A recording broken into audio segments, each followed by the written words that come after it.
Welcome to the School of Social Science annual Hall Lecture of 2024. I'm delighted to see so many of you here, distinguished guests, colleagues, students, alumni, and anyone else with a passion and interest in all things archaeology. I'm Linda Cheshire and I'm the Head of School of Social Science. That's me. I'd like to begin by acknowledging the traditional owners of the lands on which we meet today and acknowledge their ongoing spiritual and cultural connection to this country, known as Meanjin by the Turrbal and Yagara peoples. I pay my respects to their ancestors and descendants and acknowledge their ongoing spiritual and cultural connection to this country and their contribution to global, local and national knowledge, scholarship and society. I'd especially like to acknowledge all Aboriginal and Torres Strait Islander peoples in the room today and of our guest speaker, Dr Ora Marek-Martinez, a citizen of the Diné, have I got that right?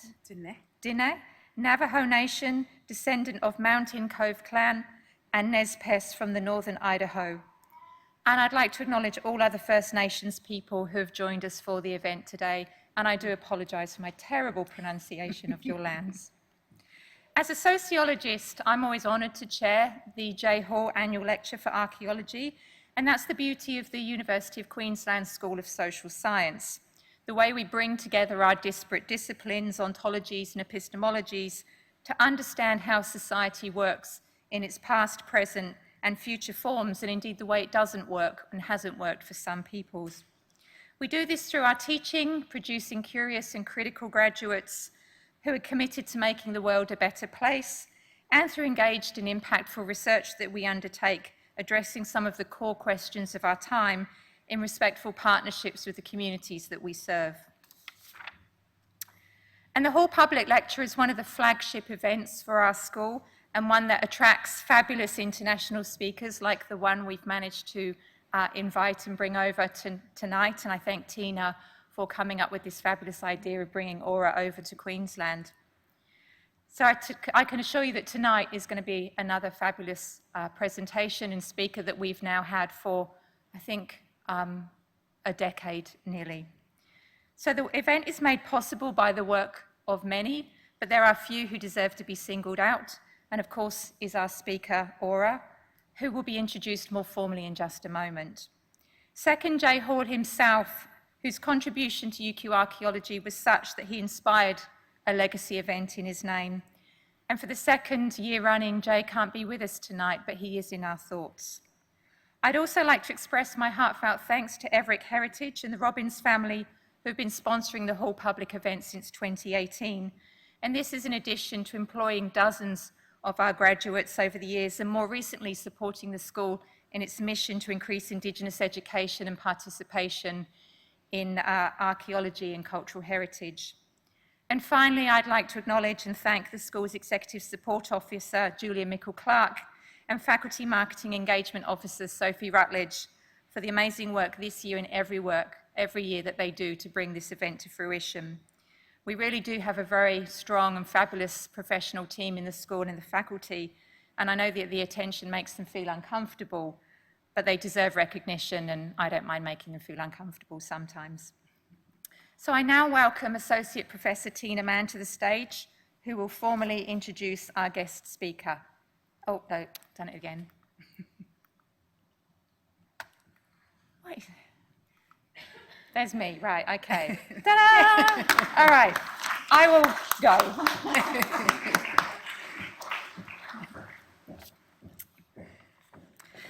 Thank you, everyone, and welcome. And Yate, Ora has been teaching me a little bit. So, and thank you very much, Ora. So I'm absolutely delighted to introduce Dr. Ora Marek-Martinez, who has flown all the way from Arizona to come and speak with us tonight. Dr. Marek-Martinez, as Linda has said, but I think it's important to say again, is a citizen of the Navajo Nation, or the Diné, from the Mountain Cove Clan, and born for the Nimipu or Nez Perce people. Her maternal grandfather is Hopi, and her paternal grandfather is Bohemian and Italian. Dr. Marek-Martinez is also a renowned archaeologist at the Northern Arizona University and the Vice President of the Office of Native American Initiatives. she has assisted countless numbers of American Indian students coming through her university doors and set them on the path of doing things in a good way, and a way that is culturally appropriate, but also then braiding in useful Western methods or concepts. So Ora is here today to talk about braiding knowledge, the practice of braiding First Nations perspectives and methodologies with Western perspectives and methodologies. Australian non-First Nation academics are increasingly aware, or at least I am hoping they are, that this is the way forward in countries that have been significantly marred by invasion and colonialism, where a Western way of thinking, being, and doing was long imposed on another people's way of being, thinking, and doing. And while perhaps in another discipline, braiding knowledge systems may not seem as urgent, but in archaeology, where we often have non-First Nations archaeologists collaborating with First Nations communities on their culture and their ways of thinking, it seems completely ridiculous to not braid those two together. It becomes instantly clear that this is the only way that we can do archaeology. Otherwise, it would be like using a Finnish dictionary to translate Japanese. And if anyone knows Finnish, a Finnish dictionary is not particularly useful. And I can say that because my parents were Finnish. But how to do this?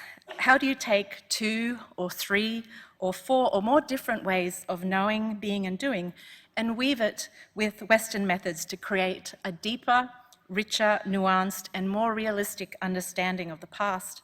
Because an Indigenous perspective means what? First Nations peoples are not one, they do not have one way of thinking, being, and doing. However, luckily here in Australia, as well as overseas, we have experts on the subject, many who are also in the audience. Because as Ora told me yesterday, braiding knowledge with Western systems of thought, of Western systems of thought, is something that she has been doing since she was 6 years old and started school. So without further ado, I would like to deeply thank Ora for coming here and sharing her knowledge and passion with us. Ahase.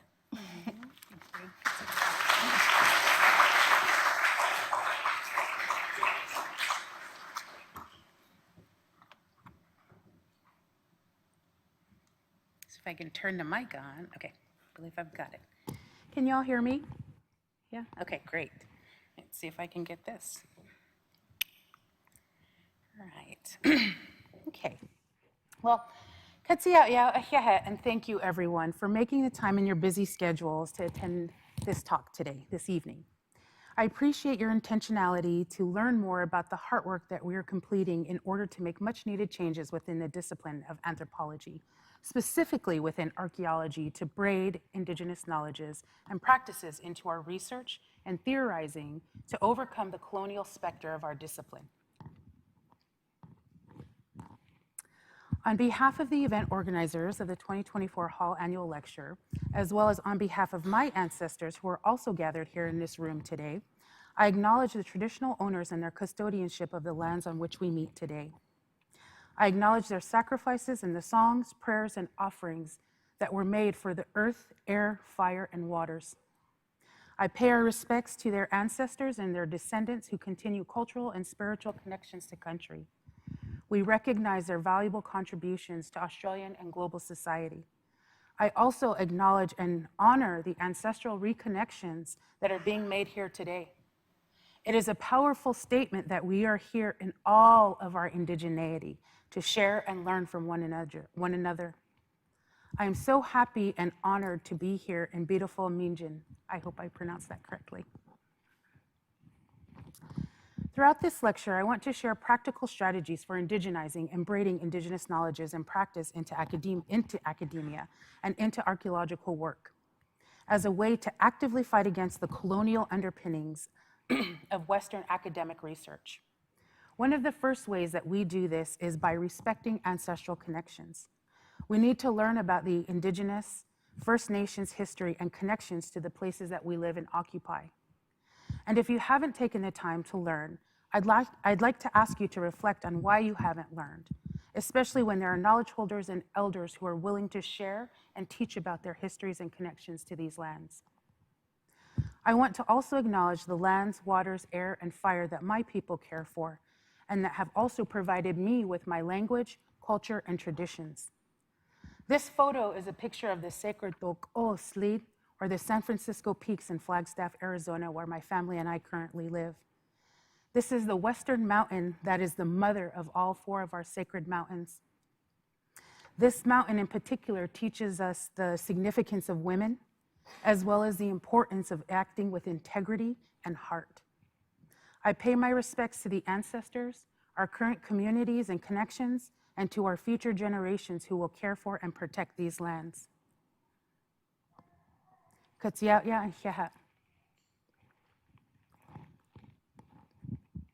Another way to braid Indigenous knowledges into Western academic traditions is to establish kinship with one another by bringing your real self into academia.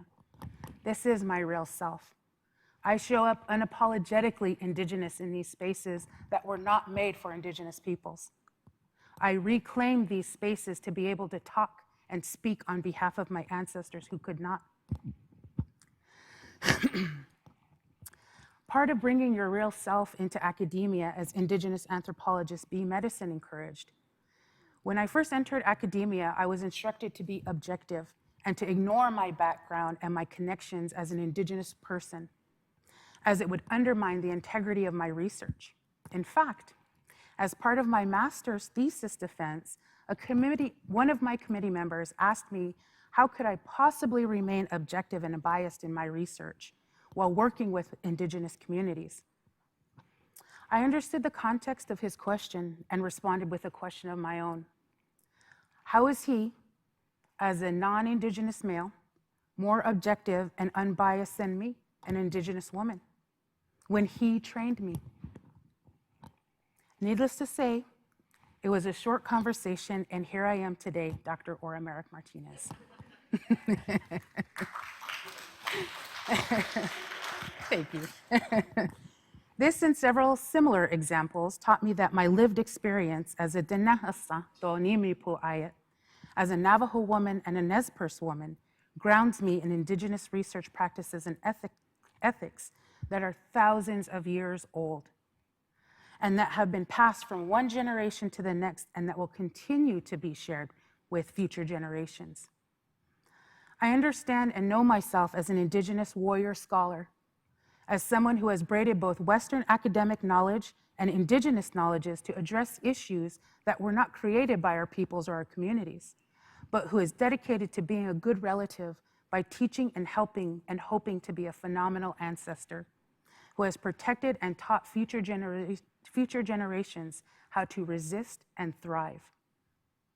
As part of my cultural teachings as a Dene and Nimipu woman, I was taught to introduce myself through those that I belong to my parents and my grandparents. And so I'll introduce my maternal and paternal grandparents as well as their ancestral connections, because what I'm going to share with you comes from my heart. This is my lived experience. This comes from my sacred knowledge, my own deep experiences with our ancestors and our past.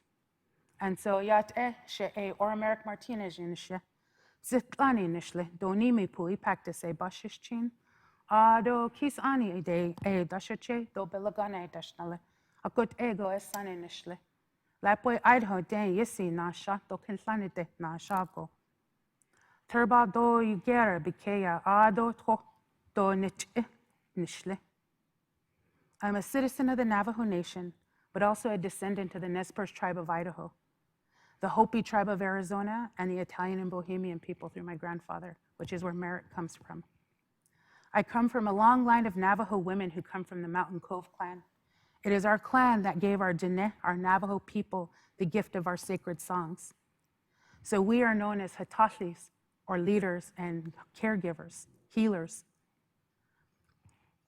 I was born on a Nez Perce reservation in northern Idaho and moved to my mother's hometown of Flagstaff, Arizona, where I currently live. I'm a mother of 3. I have 3 beautiful teenagers who just about drive me crazy. I have a 17-year-old who will be graduating high school, and I have twin 14-year-olds who are just starting in high school. I also have 1 fur baby. Augie that's who we call him, or that's his name. Professionally, though, I'm an Indigenous archaeologist.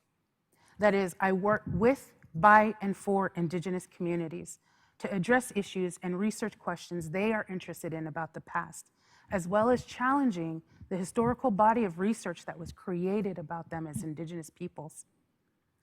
Indigenous archaeology is also concerned with the liberation of Indigenous peoples to be able to make their own decisions, including the right to say no about research and about the past and about people's engagement with the past. But also, it's about being able to relearn and practice their culture. It's about reconnections. Now, my work has evolved to supporting and training the next generation of scientists in learning the multitude of ways that we can braid Indigenous knowledge in Western science. The protection, and especially in supporting climate resiliency, the protection of our heritage places, our sacred places, and food systems through the National Science Foundation funded Center for Braiding Indigenous Knowledges in Science, or CBICS. I also have a colleague here that I'd like to give a shout out to, and so Dr. Kelly Pollard, she is also she's a co-lead of the Australian Hub for the CBICS, and so I'm very thankful that she's able to join us here tonight. So my career as an Indigenous archaeologist began when I was 19. I began working for the Navajo Nation Archaeology Department as a student archaeologist. And for me, this was a return home. My mother and my grandmother were victims of boarding school. My grandmother went to boarding school and was subjected to several different kinds of abuses, so extreme that she refused to be Navajo when she got out of boarding school.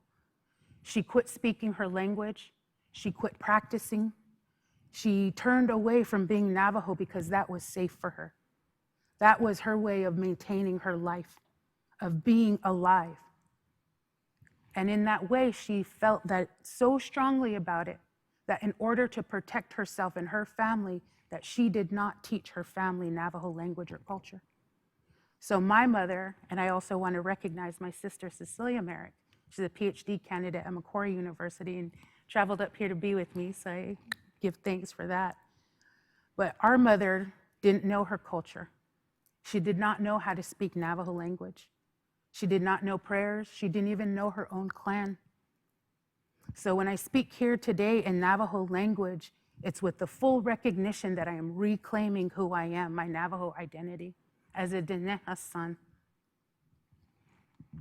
And part of my work for the Navajo Nation on behalf of the Navajo Nation was to protect our heritage. It was to learn from our ancestors. It was to collect that information to give back to our future generations. And so I worked for 19 years for the Navajo Nation. I worked as an archaeologist, a field archaeologist. I worked as a road archaeologist. And finally, I was a tribal historic preservation officer, which meant that I had full oversight of 17 million acres of land. The Navajo Nation holds the largest land base in the United States, 17 million acres of land. Part of my job was to care for that land, to protect that land, and to fight for that land. And that's why I conceive of myself as a warrior scholar, because my entire educational path was of service to my people. The only reason that I continued in school, that I continued to braid knowledge, was to support my people, to serve my people. And so in the work that I did for the Navajo Nation, I worked directly at the service of our people. I helped to install water lines, power lines, and roads. On the Navajo Nation, only 30% of the people that live on the Navajo Nation, only 30% have electricity. 25% have running water. And there's 400,000 Navajo people. There's 200,000 Navajos that live on the reservation.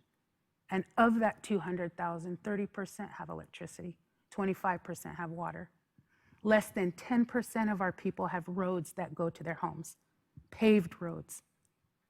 So our elders, our people who have issues, they have to travel for hundreds of miles to go to a grocery store. The Navajo Nation is the size of West Virginia, and we have 5 grocery stores. Just to think about that in the context of what we do and how we do this work, why we do this work. It's for the benefit of our people. Indigenous archaeology is to help our people. It's to bring our people up. It's to make sure that they survive and that they thrive. And so for me, I did that work. I served our people in a direct way.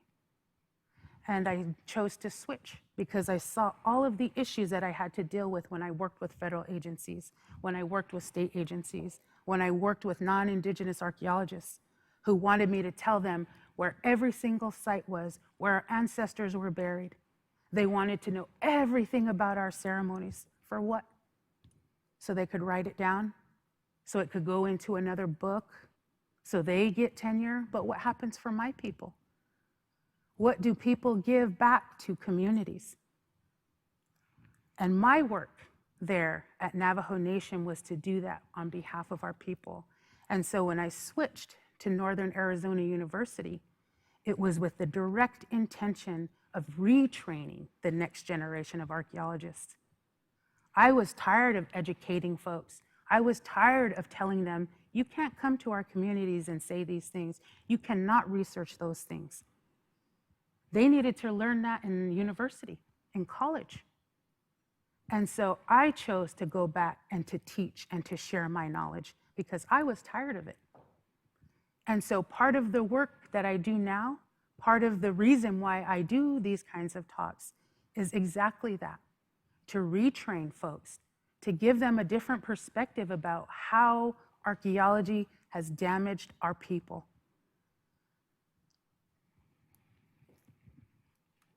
And so the work that I do at NAU is in preparation. It's in hopes that we can change. It's in hope and with heart and with love and care that we do this work together to make a better future for ourselves. Because as we stand now, right, we see all of these things happening. We see climate change impacting our homes. And so it's critical for us to be able to braid knowledge to move forward.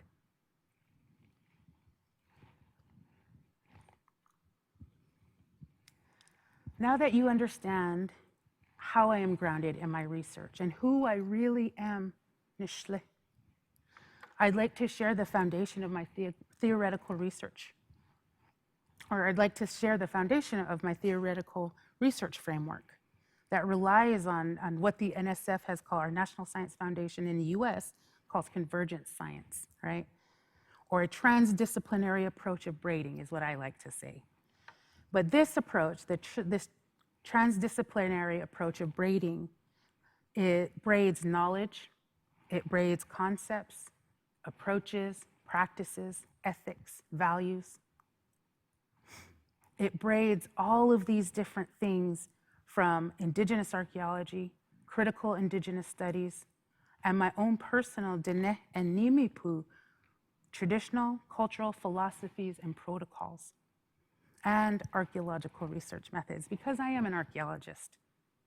I did go to University of California in Berkeley. I graduated with my PhD. I went from my undergrad into master's into a PhD program, and I learned.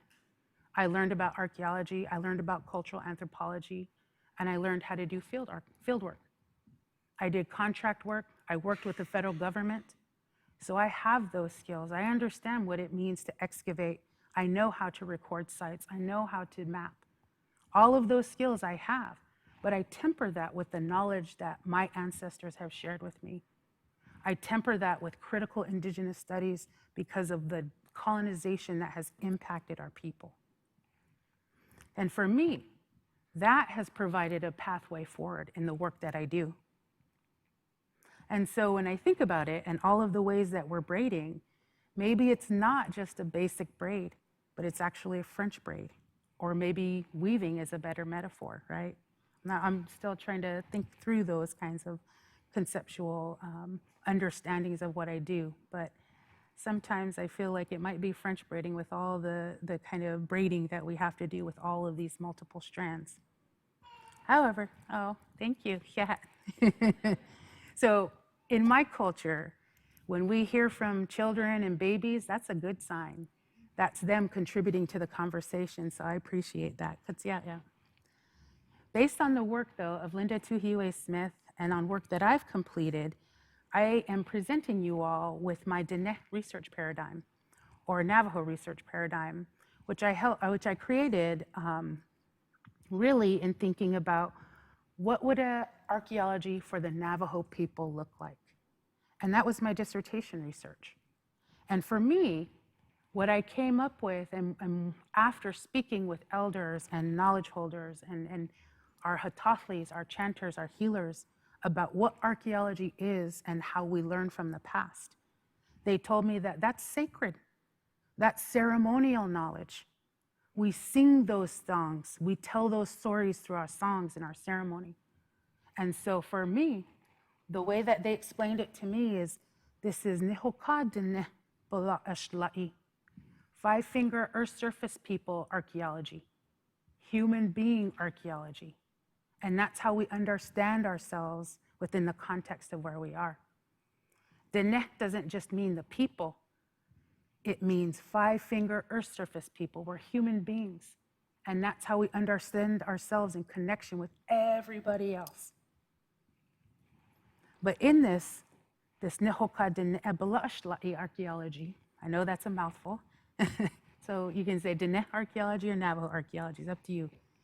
But this research paradigm is based in Dene life worlds knowledge and is representational of a ceremonial approach or a protocol to investigating the past. This came to me after being in ceremony with all of the 12 different chanters. In our culture, in Navajo culture, we have 12 different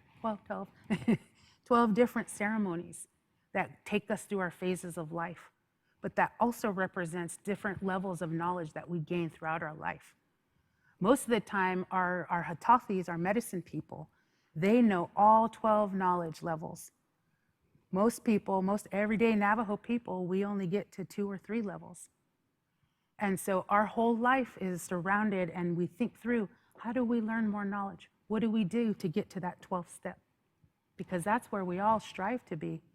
Because when we hit that 12th level, we understand ourselves wholly and completely in relation to everything and everyone around us. In Navajo culture, we have 6 directions. All 4 are the sacred directions, but we also have above and below. And that's how we understand ourselves. And so this protocol, it is a way to investigate the past. But for me, this was also a way that I make decisions. And so part of this is that this teaches us about Navajo ways of being and thinking. And so within this kind of Indigenous research agenda and paradigm, they're site-specific, right? They're spatially oriented based on the thousands of years of that Indigenous peoples have occupied a place, a homeland, home base. But they have not only lived there, they've stewarded and cared for that landscape. They've cared for the animals and all of the beings that are in that land. This Indigenous research paradigm, though, is very specific to and based on Navajo cultural understandings, ancestral knowledges, and our relationship with the landscape. Because again, our land gives us everything. Our land gave us our language, it gave us our culture, it gave us our songs. The land is us, so we care for the land, right? That's reciprocity. Part of this research paradigm, though, it is a way for us to, again, ground ourselves in where we come from. This is localized information. And so a lot of this, what this model incorporates, though, is decolonization. I've been heavily influenced by Linda Tuhiwe Smith, along with Sean Wilson and Ms. Kovac, their models have provided me with the language to articulate some of this here. And so this is an act of braiding. And although you see the shape there, the hold on they're separate. I'm not qualified or not skilled enough to make it a braid, so I couldn't do that. But all of these different tracks would be braided. And so we start here. Let's see. We start here. Oh, it's not. Oh, no. We start in the east. And so this process, again, for Navajo people, the east is the beginning. And so we start in a sunwise direction. So we always go clockwise. And for us, right, in our language, it's called excuse me. Shabik ego, the sunwise direction. And so we begin in the east, or ha'a, with Nitsaha case. And so this space is imagination. This space is about critical thinking. This is the beginning, and this is also the life phase of infants, of children. So here you're allowed to be curious. This is your brainstorming phase. So this is where you come up with all your hypotheses, right? Anything's possible at this point. And so part of our value system in the East, though, is the establishment of your values and goals that will guide you for the rest of your life. So when our kids are little, we teach them how to introduce themselves. We teach them their clans because they need to know how to be in relation to other people. And so then we'll move to the south, or Shade'a, with Nahat'a, which is a preparation and planning. So we begin to think about which way are we going to go? We have all of these great ideas, so how are we going to put that together, and how are we going to map our way out of this? What are we going to do? And so in this direction, it's preparation and planning, but it's also, this is where you learn ancestral knowledge.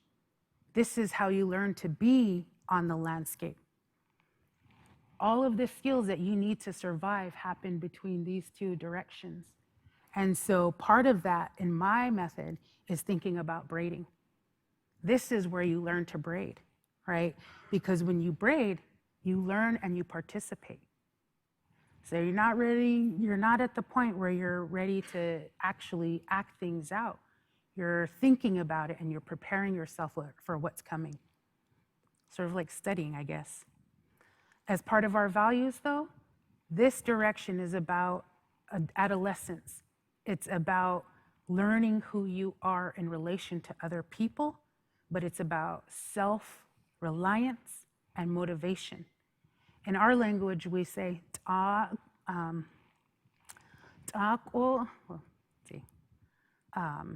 slipped my mind. There we go, which means that it's only up to you. You're the only one who can do it. Nobody else can do it for you. Only you. And so that's where that's taught to you. But again, that's adolescence. So you're allowed to make some mistakes. You're allowed to be a little creative, but it's at this stage where you're really learning the consequences of some of the decisions that you make. So this is where you revise some of those hypotheses. You might want to recreate some of the different lab procedures, or think about the way that you're doing and carrying out research. That's what this stage represents for us. And so we move to the west, E'e'a, with Ina, which is collaboration and cooperative learning. But this is where the action happens. This is adulthood. So at this point, you should already have had enough conversations with folks. That's where the story work happens, right? You tell stories, you learn, you conversate with folks, you ask questions. And so by the time you're in the west, Ina, E'e'a, you are already ready to act.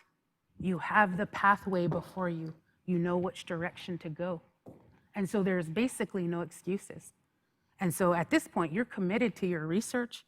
You're committed to the direction, the design of your research. And so you're ready to go. You're acting it out, but in collaboration with people. You never do anything alone in this stage, because it's not about you. It's about the entire community. Because as an adult, you have responsibilities. You are looking out for the youth and you're looking out for the children. So you carry those responsibilities with you.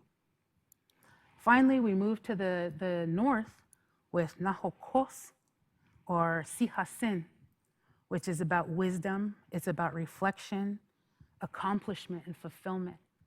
So this is where you're able to write it up, right? This is where you're able to make some of those analyses about what you saw, what you experienced, right? All of those things, the evaluation. But at this point, you are the most stable. You are solid and grounded in who you are, in your protocols, in your relationships. And so, as far as our values, this is where we learn to be of service. This is where you share out. This is where you teach. So again, like I said, this is where you write up. This is your results. But this is also important because at this point, you speak and you share and you teach. And that cycle begins all over again. Because when I teach folks and I teach students and I invest in my students, we start again in the East. And their kids, their youth, and they can be molded and influenced. And so we start in the East with them again. And the cycle continues over and over and over. But it allows a process. And this is a process that our ancestors have known and utilized for thousands of years. That's why we know it. That's why there is a direction. That's why there are phases of life. When we talk about this in the context of our homelands, the location of these are where all of our sacred mountains are placed. All of our mountains have values, they have songs, they have deities that are associated with them, but they have actions as well. And so I showed you the picture of Dok Oslit, our western mountain, and that mountain signifies lifelong learning. So again, in the West as an adult, you continue to learn, you continue to try. And so all of these things are a part of the way that we start to think, the way that we think. And so for me, the center is also important too, because when you go through these phases, sometimes you need to take a pause. And where do you go? You go inside. You go into your hogan, your house, your home, whatever that is, right? But the center is you and your home fire. Each of us tends to a home fire. And by that, I mean we all have responsibilities to a place and to people. And so we have to tend to that home fire. We have to stoke the fire. We have to bring wood in, keep it burning, because we need food, we need warmth, and that provides shelter sometimes for our other people. And so when you're in the center and your home fire, it's the place for warmth and nourishment, healing, and love. And sometimes when you go through this process over and over again, and we know how it is as researchers, sometimes it works out and sometimes it doesn't. Sometimes you get beat up and you got to take a break, and that's where you go. You go home. You go in here and you reflect. You think about the things that you're doing. You think about the legacy of the work that you did, right? This is where all of those things start to come out. This is deep reflection for yourself. And so again, in this place though, you recognize that you have a sacred responsibility. As human beings, each of us has a sacred responsibility.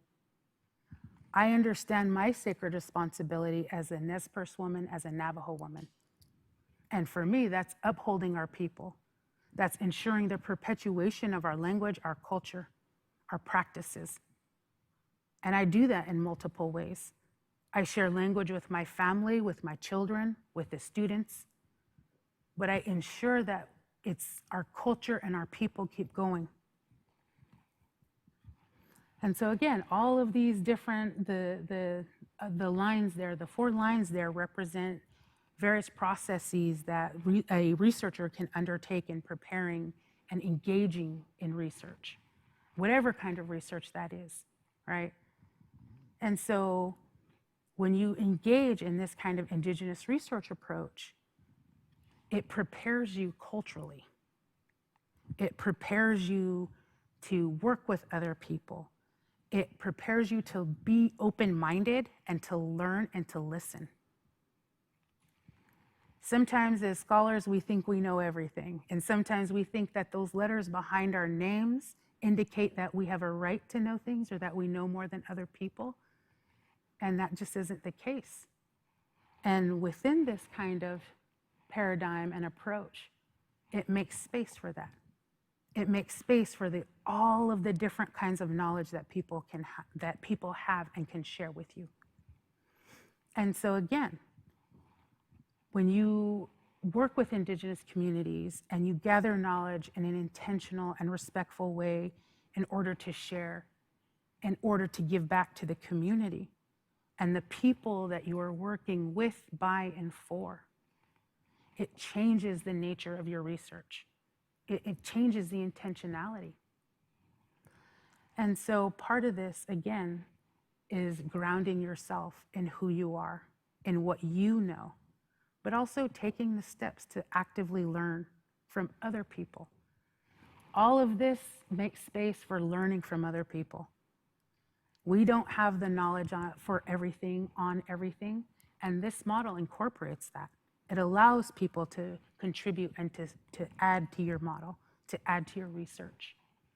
And so again, Indigenous peoples have had this kind of knowledge. They have a scientific approach. My people, Diné people, have a scientific approach, and this is it.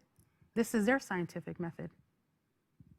It may look different, but it has created the pathway for me to do research in a way that I understand, in a way that community supports, and it gets the same results. It's just a different way of being in relation to people, right? Relationality matters. Okay, all right. And so, if we're going to refuse the legacy of colonialism in archaeology, then we need to change the way that we think about archaeology and understand that there are multiple ways of understanding the past that are not rooted in hypothetical deductive reasoning, but can also be rooted in Indigenous research, in Indigenous knowledge. And part of this process, right, in thinking about the way that there are multiple ways of understanding the past, we begin to utilize and think about how does decolonization impact this? In what ways can we change the way that we understand the past when we begin to utilize decolonization, right? And then including Indigenous ideas and knowledges. How does that change the way that we learn about the past? The colonial agenda of disproving Indigenous stories and claims to locating the truth about the peopling of the world has created hierarchies of the world's peoples, right? And we know this, we're archaeologists, we've been through this. Most of the time we see Europeans and other folks, non-Indigenous folks, are at the top of the hierarchy. And we see this in Western academia. These kinds of hierarchies are recreated in academia, where Indigenous knowledges are superstitious, they're myths, right?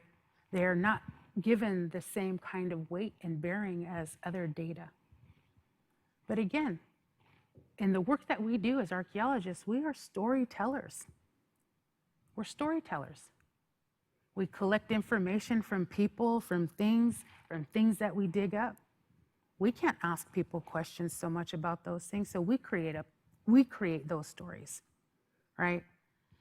And so we have to understand that the stories that were created about Indigenous peoples were meant to put them in a lower kind of status than other people. But that was intentional, because when people are lower than you, you can take from them. You can take their lands, you can take their bodies, you can take their children, right? And that's what we've seen with Indigenous peoples. And I speak directly from that experience as an Indigenous woman from the United States. My family is a direct result of those policies. My mom went to boarding school, my grandma before her, my grandma before her. And that's on all four sides except for my non-Indigenous side. They got to roam free and they got to take the land that my people were chased off of. When our people were put on reservations, my family, the non-Indigenous family, bought that land. And so those are the histories. Those are the histories that we carry with us. Those are the histories that we are actively trying to destroy as Indigenous archaeologists. Because part of the history that was created about us, it has created mischaracterizations of who we are, of how we are. And we see it now, it has real life implications in that we have lost land. We have lost titles to land. We have lost water rights. We've lost our children. And it continues to happen because these same stereotypes haunt us. It's all around us. And these stereotypes, these identities were created by anthropologists and archaeologists, right? Through this work. This work here, this is at Chaco Canyon, which is on Navajo Nation lands. Archaeologists came in and spoke to certain tribes and ignored other tribes. And all of a sudden, there's a narrative about Puebloan peoples. There's a narrative about Navajo peoples being squatters in their own homeland. We were displaced from our homelands. We were kicked out of our homelands. We were marched 1,000 miles from our homelands because of this myth here. And it is a myth, because when you look at the archaeological reports, there are Navajo people who were telling stories about where they found all of these kivas, where they found altars, where they found burials, because our people were a part of that history as well. I'm not saying that we were the only people, because that's what colonialism likes to say, is it was one people, or this person was here first, this group was there. We understand ourselves in relation to each other. And again, we have braided histories. We have braided experiences about the past that we experienced. But those stories are absent because it was not a part of what would support the right to take land and bodies.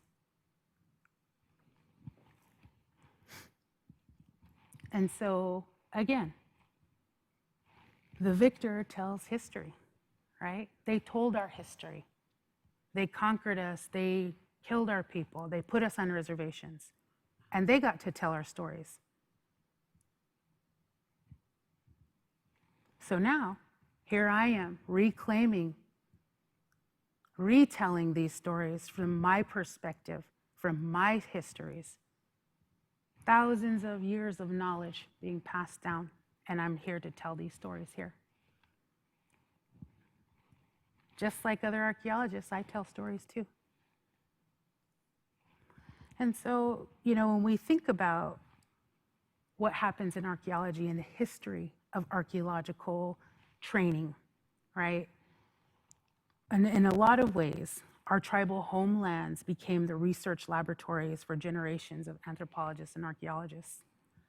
In fact, this practice is so embedded in our consciousness and our culture as anthropologists and archaeologists that it's a rite of passage for students to go in the field and work with Indigenous communities, because there's an Indigenous problem, right? Linda Tuhiwe Smith speaks about this and says that researchers, Western researchers, have created the Indigenous problem, where they have problematized who we are in some way, shape, or form so that they can come in and study the Indigenous problem.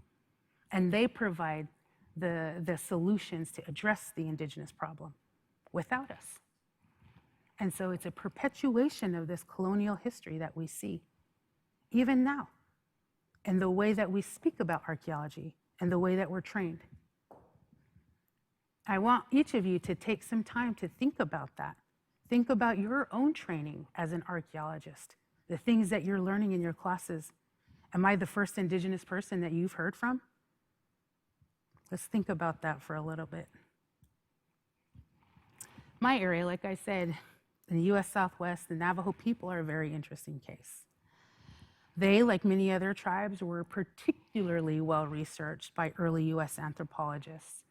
Their histories, their stories, and their cultures were subjected to colonial-based research, that are a result of archaeological and anthropological interpretations that were steeped in these settler beliefs about Indigenous peoples, where they came from, who they were. And our stories weren't enough for them, right? And so when we think about some of these real life implications, again, I spoke about this. We have lost our land. We have lost our water rights. We have lost rights to minerals. And it's the US government that maintains those. They maintain those rights over us. And so when we begin to really see and understand how all of these things take shape and the way that they impact our communities and our people, right? Our access to sacred places is limited or denied. Our access to forest units or to different garden spaces are denied. And so that impacts our cultural and ceremonial cycles. So what happens then when we have to stop our ceremonies? It impacts our people, their well-being. And so a lot of this has resulted in Navajo folks not wanting archaeology at all. They have deemed archaeology as unsafe, as violent, and unnecessary. What I was told when I worked for Navajo Nation is, we know who we are. I don't need you to tell me who we are, I already know. I want to know, when is the water line coming in? When's the electricity coming in? My grandma has diabetes and she needs a refrigerator. She needs to put her medicine in a refrigerator. When's that coming in? And here I am asking about, well, do you know if there are any archaeological sites around here, right? And that's my concern. And then I hear them telling me these stories. And so there has to be a point where we switch, where we change gears. And so when we start to think about the way that archaeology has impacted Indigenous peoples, the way that it has created Indigenous peoples, right? There's no room for us, there's no room for our knowledge or for our perspectives in archaeology. And so when we take that step back and we look at everything and we look at all the information that's available to us now, the only way forward that I can see is to start braiding this knowledge, right? Pulling from different strands so we have a stronger idea of what has happened in the past. We may not know everything, but with all of this knowledge and this information, at least we have a better, stronger idea of what's happening. But in addition to that, we're not taking away from any one of these knowledge systems. The integrity remains when we braid. When we start to separate things out and rank and create these hierarchies, that's when we lose. And that's where we are now. We are losing.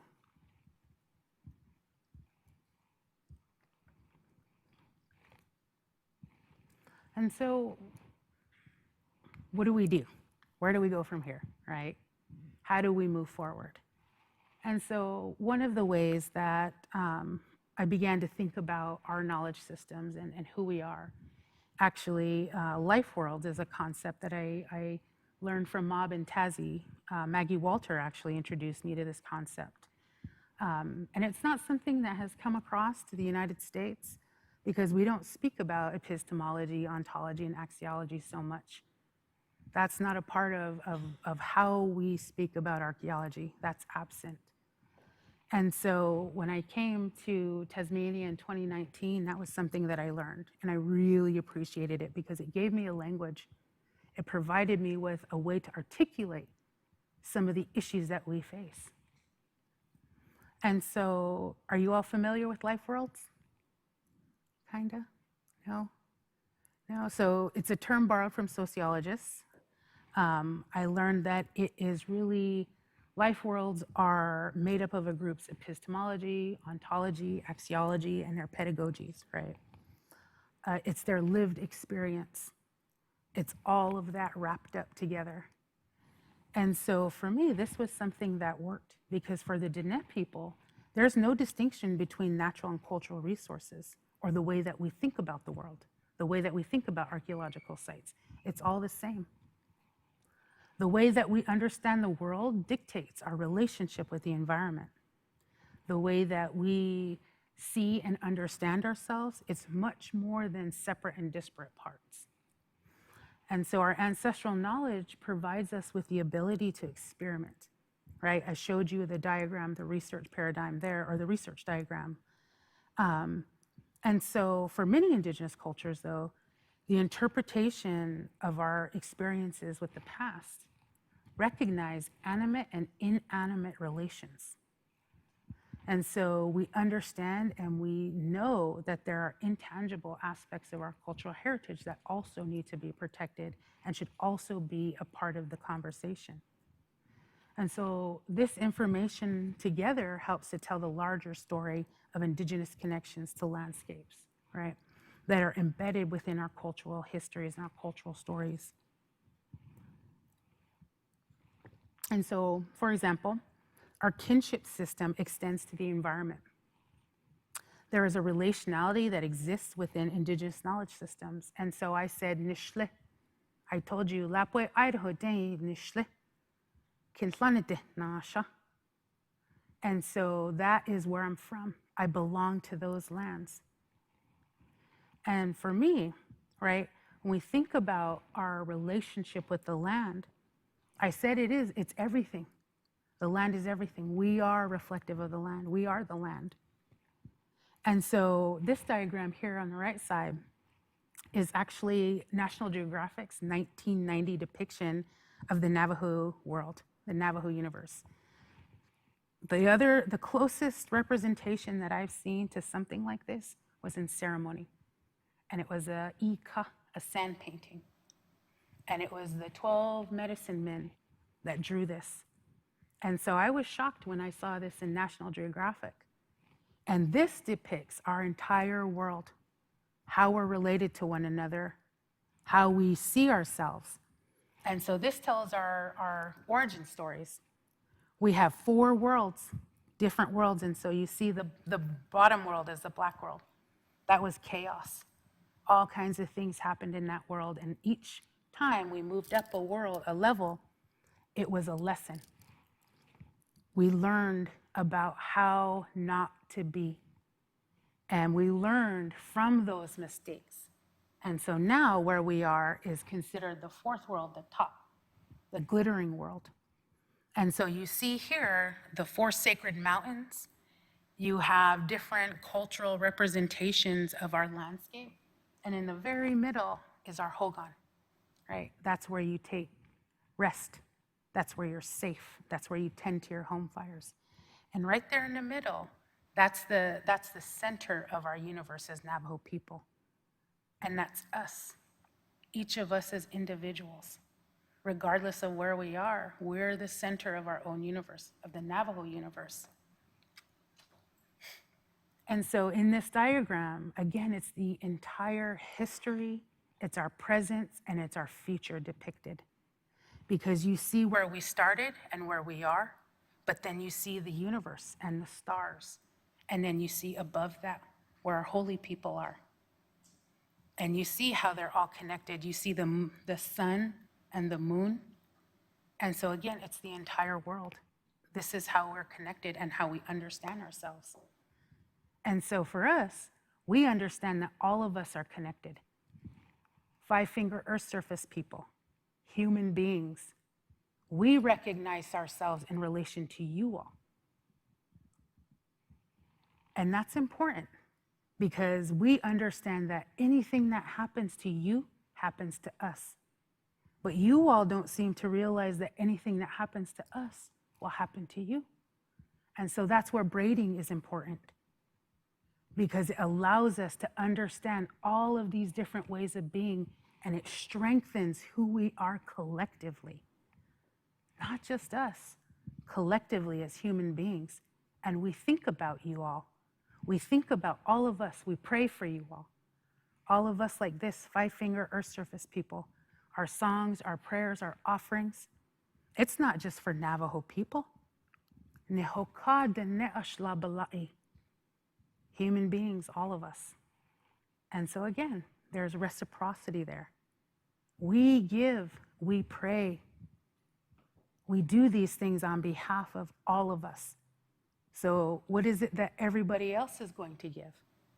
How are you going to change the way that you engage with Indigenous peoples, knowing that they pray and they sing, right? They give offerings.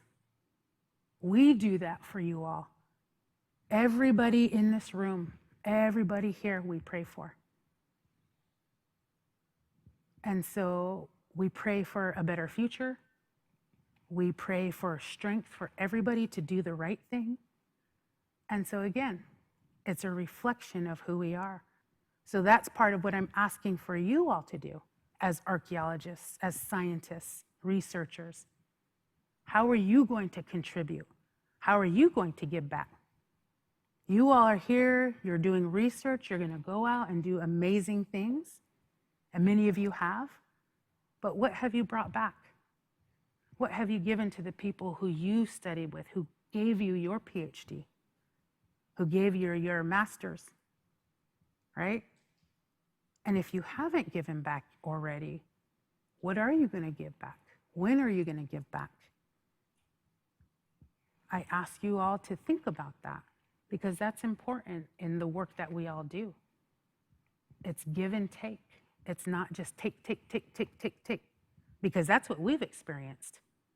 And we continue to give. I'm giving you knowledge. I'm sharing with you all today about braiding knowledge and how to overcome some of the colonial pasts of archaeology. I give with my whole heart. I give you sacred information, ceremonial information, because I want everyone to do better. I want people to change the way that they are, the way that they research, the way that they study, the way that they engage. And again, right, we have all of these different examples of who we are and the way that we understand the universe. And so, when we see ourselves, right, we have a holistic view of our environment that we inhabit.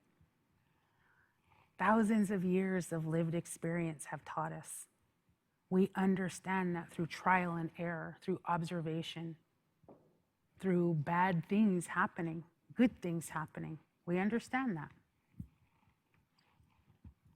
And so, again, we have this knowledge that provides us with a pathway forward, and that's what I shared. And so, when we start to think about engaging Indigenous life worlds in our research and with archaeology, I just wanted to share a few examples of things that we did on the Navajo Nation.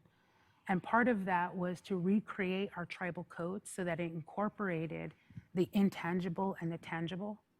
It incorporated our ceremonial knowledge, but it also incorporated archaeological knowledge, practices, regulations to protect and to help us share information.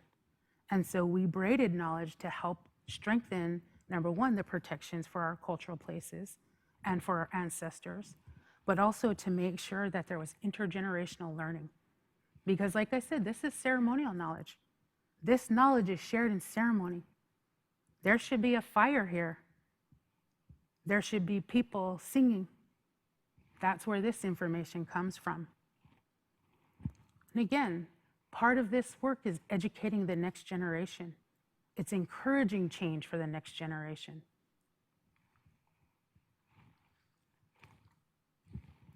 Historically, sometimes recently as well, I can name half a dozen examples, but archaeologists and other scientists were resistant to using or relying on Indigenous knowledges, as seen in the mischaracterizations of Indigenous knowledge being viewed as superstitious, as myth, as religious, and somehow antithetical to Western science, right? And so these simplistic characterizations are based in a willful ignorance of the thousands of years that Indigenous knowledge and practice is built upon. These kinds of assumptions are a part of the insidious nature of colonialism's legacy that we see in archaeology and anthropology. And so these are the assumptions that Indigenous archaeology seeks to challenge and destroy, really. The language, research, and theorizing of braiding Indigenous knowledge in Western science provide us with a pathway forward through a focus on re-mythologizing Indigenous knowledge in order to see the value and the contributions to archaeological research that can be made with and by braiding Indigenous knowledge. And so we learned from several different, we learned from Indigenous archaeologists that there's bad and good medicine in anthropology. We know that there are good practices, right? There are bad practices within our field, but that there is also a component of what we call responsive justice in Indigenous archaeology. There's social justice that's a part of the work that we do. A lot of this work, at the root of this work is to decolonize archaeological practices, to challenge these colonial narratives about Indigenous pasts. And we do that through community-based research, but also in utilizing ethnographic refusal, or the right to say no. And that's something that not a lot of Indigenous peoples have thought about. They have openly and continually said yes to research, even though it's damaged their rights and their stories. They, in a lot of cases, our communities don't know that they have the right to say no. And so now we're teaching them. We're sharing information with them that it's okay to say no. You don't have to agree to research. And so what happens when you are told no? What do? Right? You revise. You go talk to the knowledge holders. You talk to the elders. You talk to the youth. What do you need? What are your priorities? What are your concerns? What questions do you have? And then you try again, right? You start in the east and you start all over again. You brainstorm, you create a plan, you act on it, you reflect. It starts all over again. And so part of this work, right, in thinking about what we're doing, it's about decentering archaeological epistemologies. Really, for a very long time in archaeology, we've seen that archaeology is the only way to see the past. And now we have to refocus on the structures and systems that guide archaeological research and practice that tend to perpetuate this reliance on colonial pasts. And so when we look at Indigenous archaeology, it has caused a shift in Western research paradigms,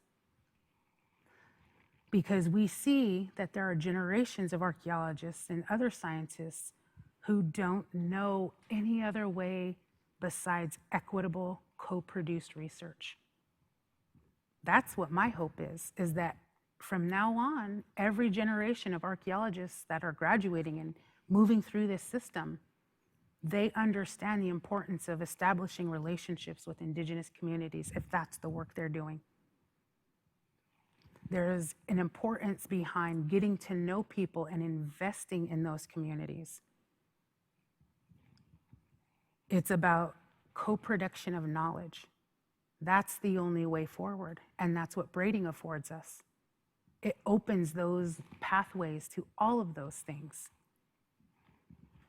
And say, part of it too, right, in the work that I do on a personal level, as an Indigenous auntie, nothing makes me prouder than seeing this practice change and seeing young generations or the new generation really being able to change the way that we're doing archaeology. And that's where I have hope. But I want folks to know that it is acceptable. There is a different way. It exists. So one last point here, the diagram that you see here on this right side, the two word clouds, this is an example of, it's an analysis of climate change on cultural heritage research. And so one of these bubbles, the one on the left, is for a document that was created about cultural heritage without Indigenous input. And the bubble on the right is with the input and engagement of Indigenous peoples. So if you take a look at both of these two systems here, you'll see the difference in the language that's being used, but also in the concerns that people have about cultural heritage. And so again, this one here on the right is with the tribal input, indigenous input, and the one on the left, or no, sorry, I'm looking at it wrong. The one on the right is with indigenous, and on the left is without indigenous. So again, you see the difference between the language that is used, right? When indigenous peoples have input into these kinds of guidances and concerns, the language changes, the concerns change, the priorities change.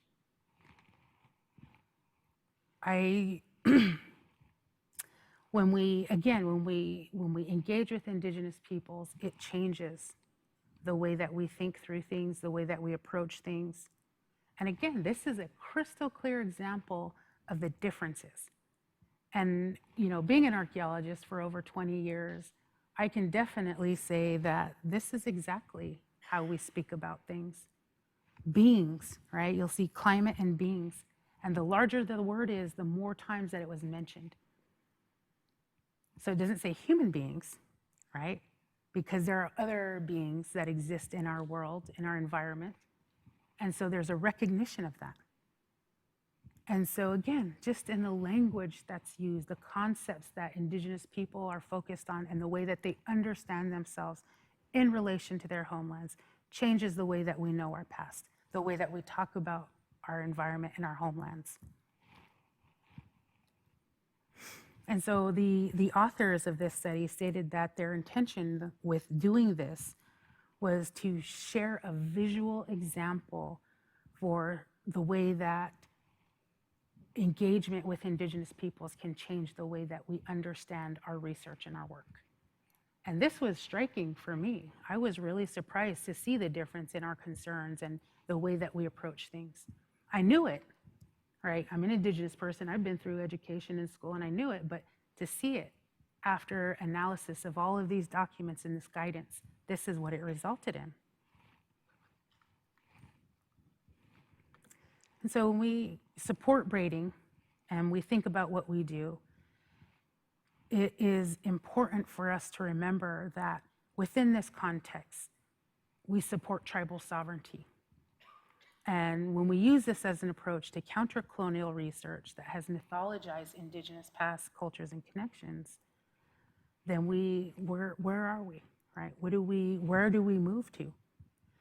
And so very specifically, I want to state that I'm using tribal sovereignty, which is a very specific context within the United States, which speaks directly to the long occupation of our homelands by the US settler government, but also the subsequent treaties, the negotiations, agreements, regulations that govern the lives of contemporary tribal nations. And so within the US context, tribal nations are considered quasi-sovereign, and we're viewed more as wards of the US government. And so this is somewhat shifted, but the fact that US settler laws and regulations dictate almost every aspect of our lives, that means that we view sovereignty very differently than what has been established through the US Constitution. And so even though in the Constitution, US Constitution, we are noted as merciless Indian savages, we're still in the US Constitution and we derive sovereignty in some context through that. However, when we think about who we are as indigenous peoples, we understand ourselves as having inherent sovereignty that is given through a different source. So we understand ourselves outside of the US government because we've always existed outside of the US government. And that's debatable in different circles, but that's how I see myself. That's how I was taught to see myself.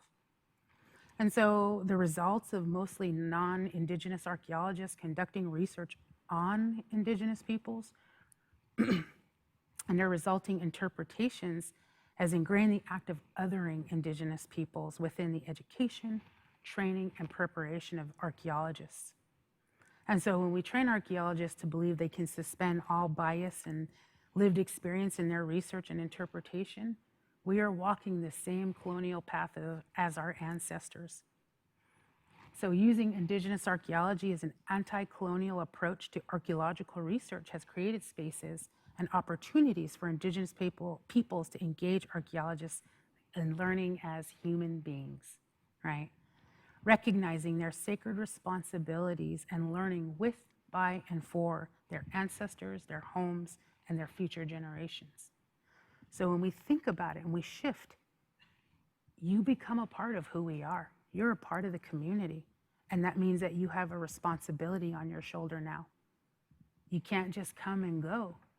You have a responsibility to people. And that's where that reciprocity is. And so this concept, the tribal and indigenous sovereignty, is borrowed from applied indigenous studies. And it's connected to the context of the United States very specifically. But it really, right, and when we think about the tribal sovereignty, it's connected to the political sovereignty of tribal and indigenous nations to ensure their survivance. Have you all, are you familiar with Gerald Visner's work on survivance? Anybody? Okay. Well, I would check that out. Gerald Visner is an Anishinaabe scholar who speaks about survivance, and it's a very powerful concept. And so I just recommend his work very highly. But survivance is really the denial of imposed characterizations of indigenous peoples and a sort of doomed future that is based in deficit narratives of indigenous peoples. So the story that we're always losing our language, we're always losing our culture, right? Those are things that are put upon us by researchers. I know my language. I speak my language. I teach it to my children, and I make sure that they learn. I make sure other people learn, because that's important to perpetuate our people, our cycle. And so, again, the survivance, right, in thinking about survivance, we are moving beyond these sort of simplistic characterizations of who we are. And so this provides folks with the opportunity to focus on the adaptation or the thriving, the success of indigenous people, their practice and their reconnections. So it shifts this deficit narrative, right? Again, this doom narrative of indigenous peoples to something a bit stronger, and realizing that they are doing the work to reconnect. They're doing the work to relearn. And that's important. That's important for them to maintain their tribal sovereignty. And here in this picture, my husband and I are gathering medicine. This was last summer. We went back to Idaho and we're gathering medicine with our family. And this is part of what we do every year. We go back to our homelands. Where my homeland is, from where I live, it's 1,600 miles that I have to travel to go home. But I do it every summer because I need to engage in these ways. It's a way for me to teach my children and to keep this practice going, but it also brings the medicine back. And so again, I give and I receive.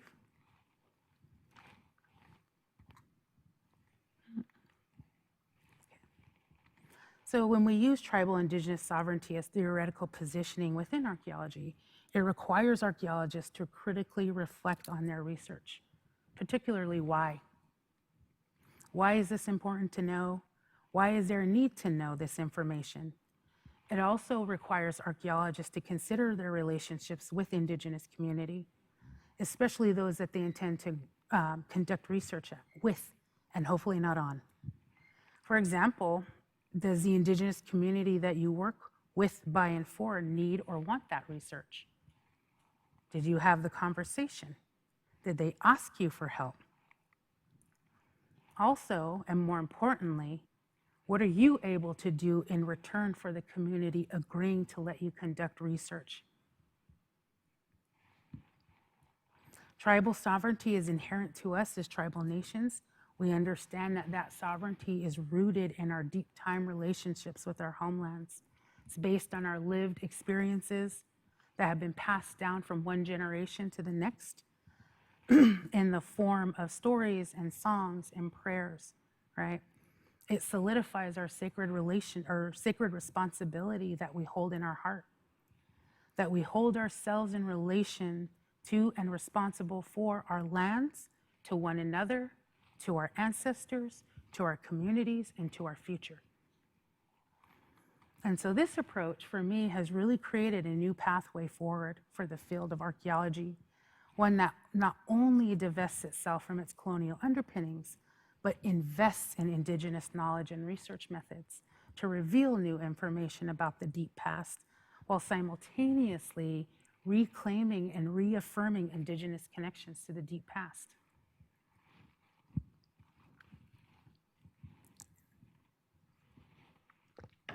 So what do we mean by braiding, right, or weaving? And for me, braiding knowledge systems is an approach to bring multiple ways of knowing together to address a collective issue that doesn't interfere with the integrity, characteristics, or processes of each system. There are multiple ways to braid in research as well as in practice, in the way that we are towards one another, the way that we support and advocate each other, and the way that research is co-produced.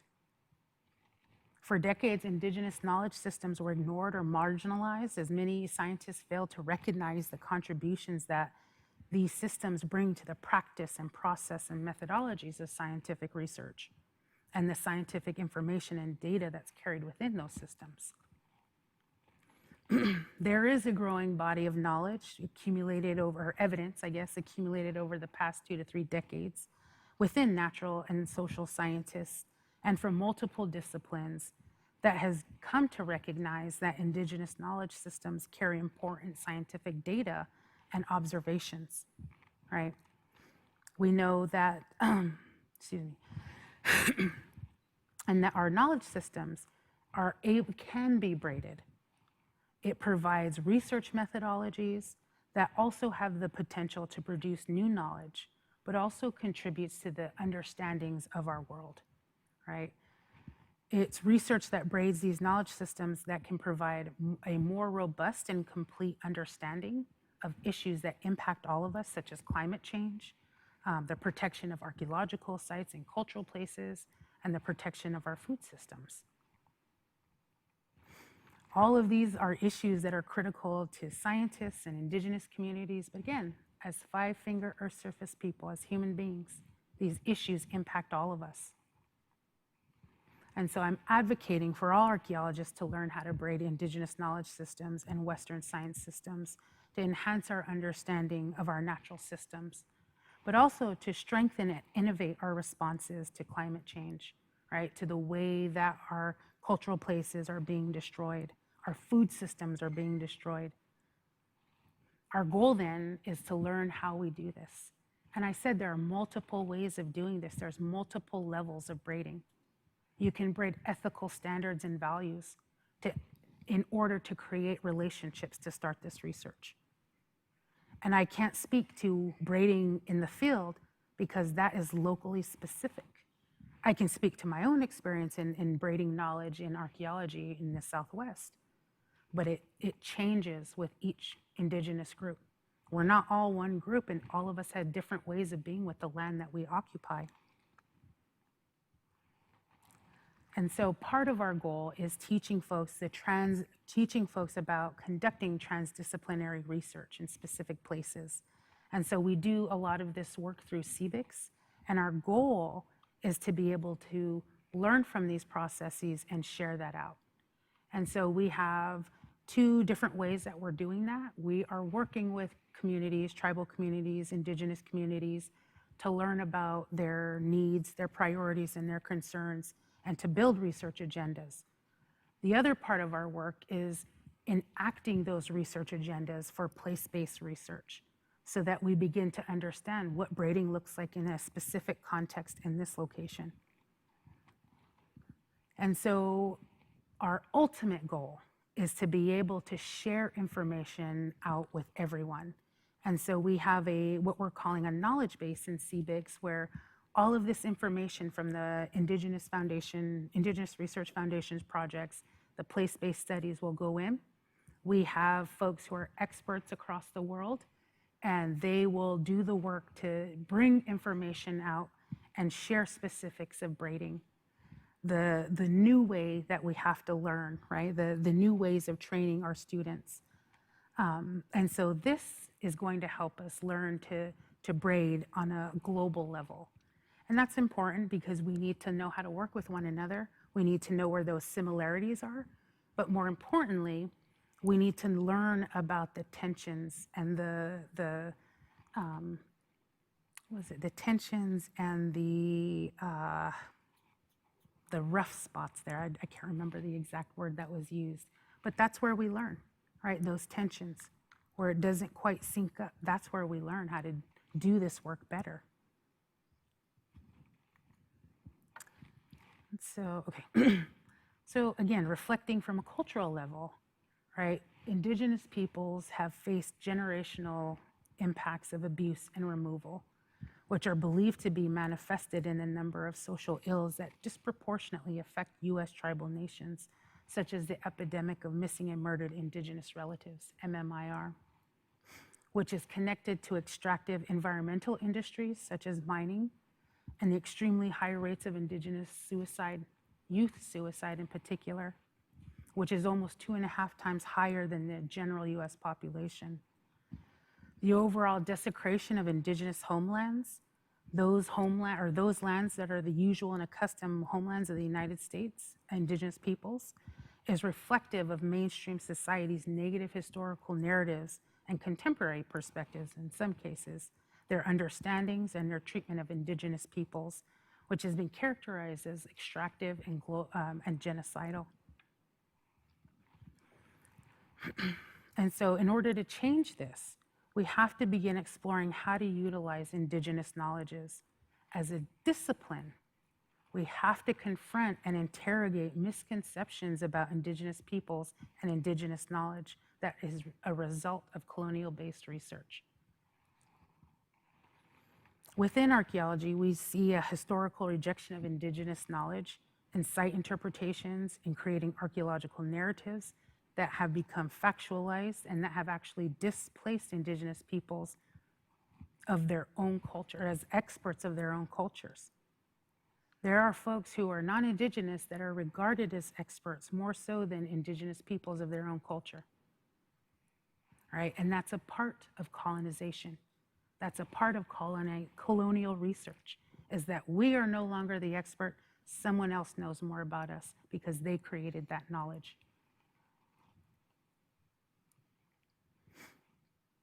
And so when we begin to confront and interrogate these misconceptions, we again begin to see this act of indigenizing archaeological research, which centers the act of reconnecting Indigenous narratives to ancestral and cultural homelands.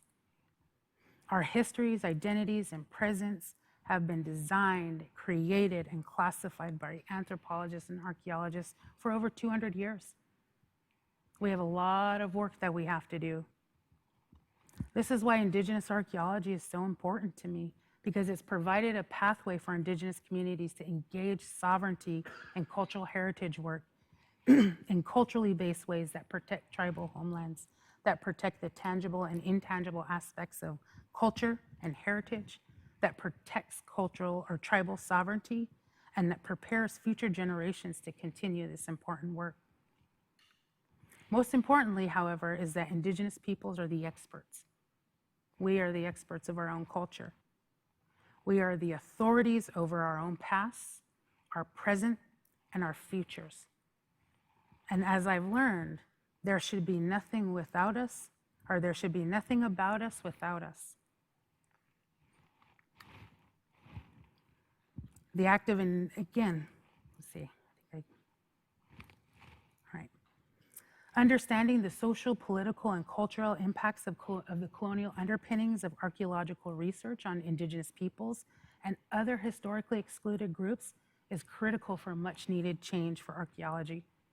In addition to training future generations of archaeologists in convergence or transdisciplinary collaborative science to avoid the trappings of colonial-based research. Okay, So I just want to share, again, a quick example because I told you I have the lived experience of braiding in my own research. And so part of this is what braiding in archaeology looks like with, by, and for the Navajo people. And so part of my dissertation research explored how to create an archaeology with, by, and for Navajo people. And I wanted to see if there was a possibility to reconcile these seemingly disparate epistemological approaches to understanding the past. And so I listened to our leaders, our cultural, traditional knowledge holders, our elders, and our communities, and I asked them what they wanted to learn about the past. I asked them what they saw as value in archaeology and learning about the past. How can we use archaeology? What would they like to use archaeology for? What I heard surprised me. Although archaeology is seen as taboo, it's something that our people don't normally engage with because of the enormous power that is held in archaeological sites, but also because that's where our ancestors are laid to rest. Our Diné people do want to learn about the past, and they realize that archaeology is actually a tool that can help them learn about the past. It can help understand more about the past. However, one of the things that they did tell me is that it's not the only way to learn about the past. They have stories, they have ceremony, they have prayers that talk about our past. But they didn't know some of the particulars that archaeology can provide for us, right? And so in these meetings and interviews, I learned that our communities were interested in documenting their own histories. We have 110 communities, governments, local governments across the Navajo Nation, and each one of those had an interest in maintaining their own historical records. They wanted to maintain their own site lists and locations. They had their own histories that were separate from the central government. And so where you see Canyon de Chelly there, and right across, I would say just right above where Canyon de Chelly is, where the spire is, is where Window Rock is, our capital. And so they wanted me to know that part of their reason for doing this work was to capture that information for future generations. They wanted to make sure that they were teaching their kids this history because their kids weren't learning it in school. They had no idea where they came from. In some cases, they had a lot of questions about where and how different communities came together, and they wanted to know. They were curious about that. But they also, again, provided me with strategies for changing the way archaeology has been completed on the nation, which again, intergenerational learning, elders and youth, that was something that they wanted us to make sure was a part of the research. They wanted us to provide training, on-the-job training. So teaching regular folks, everyday community members, how to map, how to identify sites, right? How to go through all of the regulations in order to protect these sites. They also wanted to ensure that there was an application of decolonizing strategies. They wanted to do this work. They didn't want me to do it. They wanted me to provide them with the tools so that they could do it themselves, because I wasn't from their community. I was outside of their community. And also I'm an archaeologist, so that had another level of suspicion.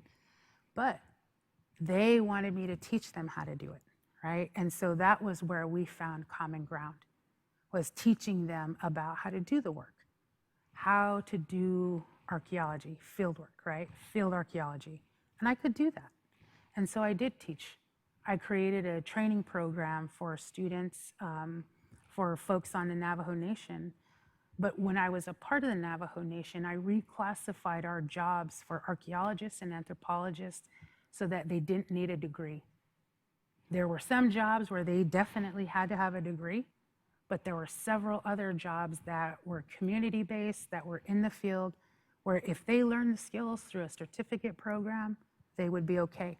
And so we did. We brought in folks from our university and they taught them all of the field skills. And so we have folks who are continuing community archaeology on the Navajo Nation, and they do it in their own way. I gave them the tools and they did it themselves. And so I don't even have access to the information that they collect because I'm not a part of their community. That's for them, and okay, that's for you. But I continue to help them because I show them the different ways that they can protect information, the way that they can share it out with their community. And so when we think about, excuse me, no. Let's see. Part of the work, the other part of the work that I did, I worked within the Hatathi Association to create a research design. And part of the request from communities was to create a Navajo version of the what's called the National Historic Preservation Act in the United States, which protects our cultural places. And so they wanted me to work on a sort of temporal scheme for the Navajo Nation. And so I went and did interviews with all of these people about what they knew about the history of the Navajo people. And what do you know? There were 12 different stages that our people went through, right? So it was interesting to me that we have these 12 different levels of knowledge. We have these 12 different aspects of our history. And so these 12 they're stages of life is how they're referred to. And so each one of these goes through a ceremonial description.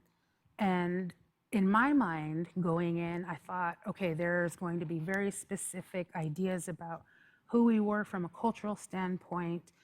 And in my mind, there was no connection to archaeology and what had happened and the Pecos classification.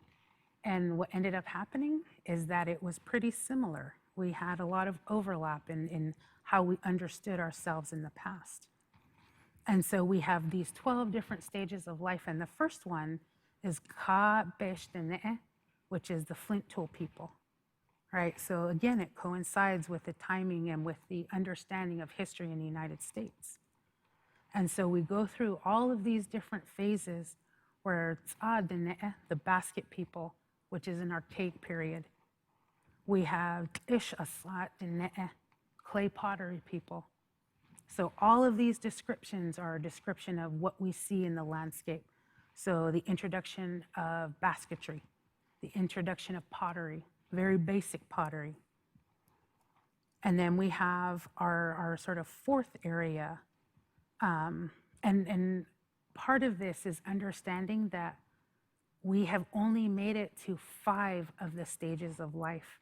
And there are the rest of them that we have to fill as we go through time. And so where we were was Idinele, or the adapters.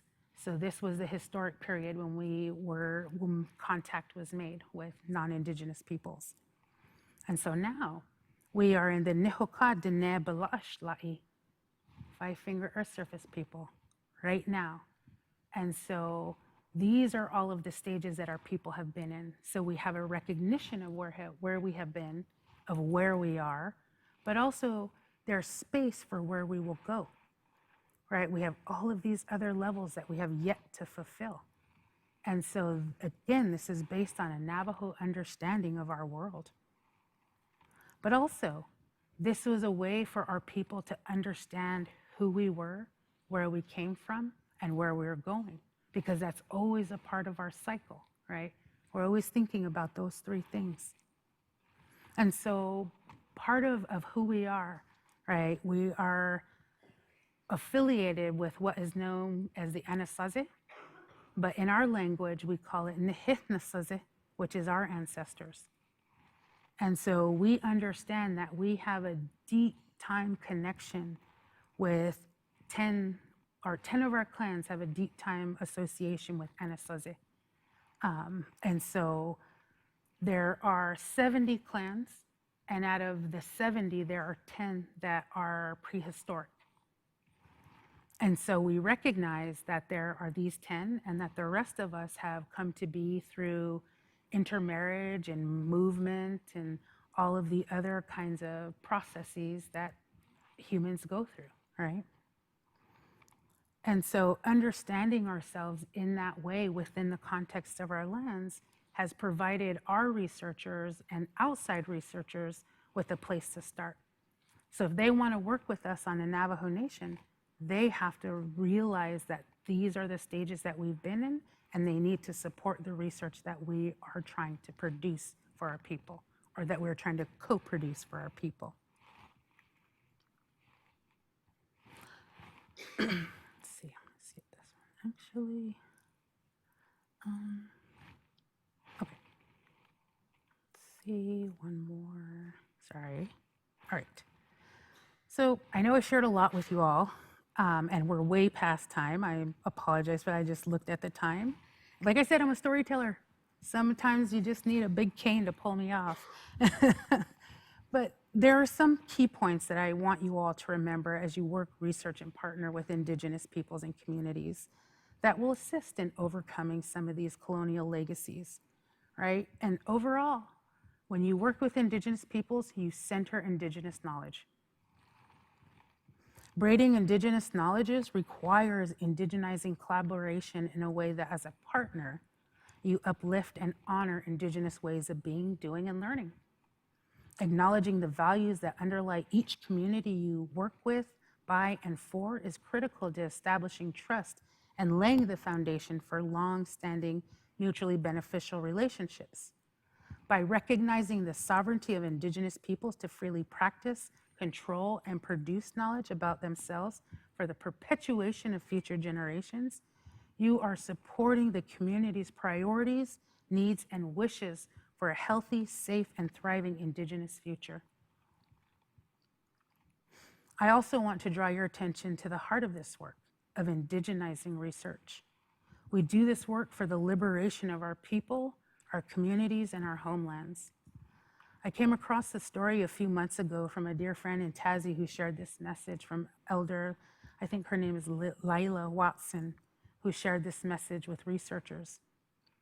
Right, and I don't know if y'all can see it, I think you can, but if the font's a little strange, it says, "If you have come here to help me, you're wasting your time. But if you have come here because your liberation is bound up with mine, then let's work together." Wise words and wise practice. And so my parting message to you, if you take anything from my story, I ask each of you to take action. Remember who you are, or remember where you are and who you're responsible to. Enact your cultural teachings or those taught to you from your community partners. Let those be your guideposts in your research, in your engagement. Remember that when you take something, you give something. You are responsible to the community that you're working with. You're responsible to their ancestors, to their future, and to their lands. The knowledge and stories that you are seeking to inform your research is ceremonial knowledge. This is sacred knowledge. Act accordingly.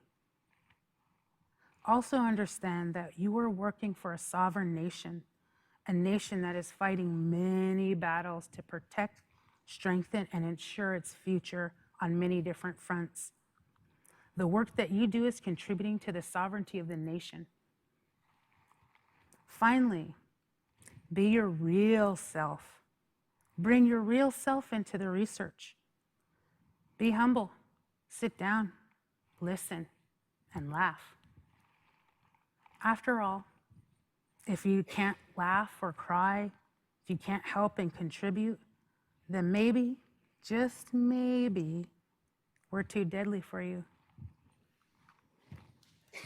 Yeah, everyone. Thank you.